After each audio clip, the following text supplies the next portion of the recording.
பாஜக தலைவர் வழக்கமாக பிரதமர் நிகழ்ச்சியில மேடையில் இருப்பாங்க. இது அரசு நிகழ்ச்சியெல்லாம் எப்படி நான் மேடையில் இருக்கணும்? அதனால் மேடைக்கு பின்புறத்தில் இருந்தேன், கோவிலில் இருந்தேன். பிரதமர் அவர்கள் அரசு நிகழ்வு இல்லாமல் எங்கே எல்லாம் இருக்காங்களோ அங்கே எல்லாம் இருந்தேன். இது வந்து அரசு நிகழ்வு, மக்கள் வரிப்பணத்தில் நடக்கக்கூடிய நிகழ்வு. அங்கே எனக்கு வேலை இல்லைங்கன்னா அதனால தான் நம்முடைய கட்சியிலிருந்து பிரதிநிதிகளாக இருக்கக்கூடிய ஐயா முருகன் அவர்கள் இருந்தாங்க. அந்த பகுதியினுடைய சட்டமன்ற உறுப்பினர், நம்முடைய சட்டமன்ற குழு தலைவராக இருக்கக்கூடிய நயினார் நாகேந்திரன் இருந்தாங்க. ஏன்னா அரசு விழா அது. அந்த அரசு விழாவில் நாம் பங்கேற்பது தவறாக இருக்கும்.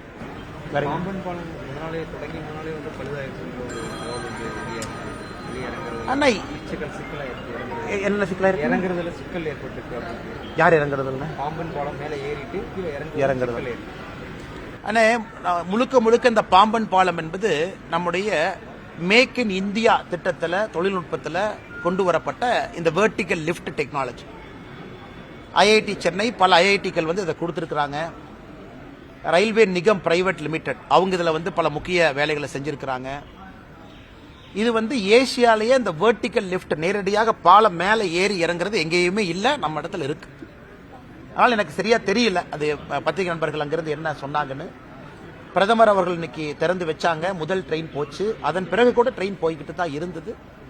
அதனால் அது இந்த நேரத்தில் பெரிதுபடுத்த வேண்டிய அவசியம் இல்லை. ஏன்னா முதல் நாள் என்பதால உண்மையாலுமே அது நடந்ததா, இல்ல பத்திரிகை நண்பர்களுடைய யூகமா, இல்ல ரயில்வே அதை பத்தி எதுவுமே பேசாத பொழுது நான் அதை பத்தி கருத்து சொன்னா அது தவறா போயிருங்க. 10ஆம் தேதி அமித்ஷா தமிழ்நாட்டுக்கு வரதா தகவல் எனக்கு தெரியாதுங்க தலைவா, இதுவரைக்கும் தெரியாது. அந்த மாதிரி டூர் ப்ரோக்ராம் எதுவும் இல்லை. கட்சிக்கு அமித்ஷாஜி அவர்கள் அலுவலகத்திலிருந்து எந்த விதமான குறிப்பும் இதுவரைக்கும் வரல. தமிழக பாஜக தலைவர் மாற்றப்படுவாரா அப்படிங்கிறது மாதிரி எல்லா பக்கமும் கேள்வி எழுதி அதான் அன்னைக்கே பதில் சொல்லிட்டேங்கண்ணே. 2-3 பத்திரிகை சந்திப்பில் மிக தெளிவாக அதை பத்தி பேசியிருக்கிறாங்கண்ணா. வேறங்கண்ணா, அதிமுக தலைவர்கள் அடுத்தடுத்த பாஜக மூத்த தலைவர்களை சந்தித்து வராங்க. இது அரசியல் நகர்வுகள் எப்படி சார்? அண்ணே, நான் யாரையும் சந்திக்கல, நான் யாரையும் பார்க்காதப்ப நான் பேசினா தப்பா போயிருமல்ல. நான் உங்களை தான் பார்க்குறேன். இன்னைக்கு பிரதமரை தான் பார்த்தேன்னா, இன்னைக்கு ஃபுல்லாமே காலையிலிருந்து தொண்டர்களோடு தான் இருக்கிறோம். அதனால் நான் யாரையும் சந்திக்காத பொழுது, யாரும் என்னை சந்திக்காத பொழுது, இன்னொருத்தர் சந்திச்சாங்களா சந்திக்கலன்னு தெரியாதப்ப அதை பற்றி நான் கருத்து சொன்னால் அது தவறாக போயிருங்கண்ணா. அதனால் சந்திச்சவங்கன்னு சொல்றவங்ககிட்ட கேட்கணும், இவங்க தான் நைட்டு போய் பார்த்தாங்கன்னு சொல்றவங்ககிட்ட கேட்கணும். ரெண்டுலையுமே இல்லாத அண்ணாமலை கேட்டால் நான் என்ன சொல்லுவேங்கண்ணா?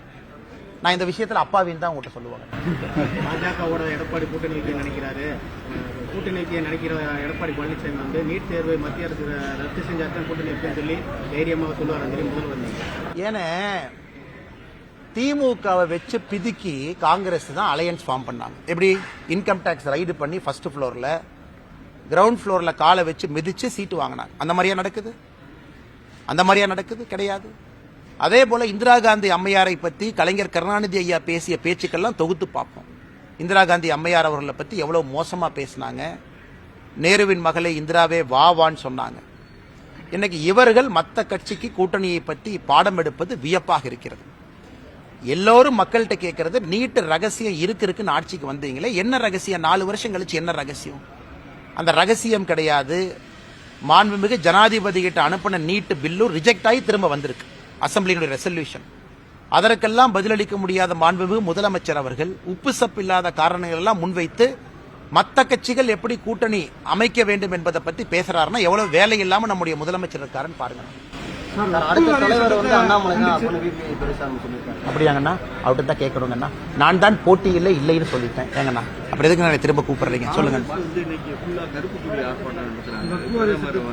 அண்ணே. நான் யாரையும் பார்க்கலீங்கண்ணே. எனக்கு தெரிஞ்சு எந்த காங்கிரஸ் எங்கேயும் நான் பார்க்கல. எங்க நான் கருப்புடி ஆர்ப்பாட்டம் பண்ணாங்க? நான் பார்க்கல, சாரிங்கண்ணா, தெரியாதுங்கண்ணா, தெரியாது. எத்தனை பேர் வந்தாங்கண்ணே? 10 பேரா? சென்னையில் 50 பேர் வருவாங்க. நம்ம மதுரை வந்து கூட்டம் அதிகமாயிருச்சா கம்மியாயிருச்சான்னு கேட்கறேன். சொல்லுங்க. மீண்டும் வந்து அண்ணா, எங்க இருந்தாலும் என்னுடைய பணியை செய்யத்தானே போறேன், உங்களை பார்க்கத்தான் போறேன், கருத்துக்களை பேசத்தான் போறேன். என்னுடைய மனநிலையில் எந்த மாற்றமும் இல்லை. எப்படி நான் இன்னைக்கு இருக்கிறேனோ நாளைக்கு அதே மாதிரி தான் இருப்பேன். ஒரு சேர்ல உட்காரனால மாற போறது இல்லைங்கன்னா எப்பொழுதும் அதே போல் தான் இருப்பேன். அதனால பதவி வந்தாலும் மாற மாட்டேன், வராவிட்டாலும் மாற மாட்டேன். அதை பத்தி எப்ப உற்சாகமா அண்ணே?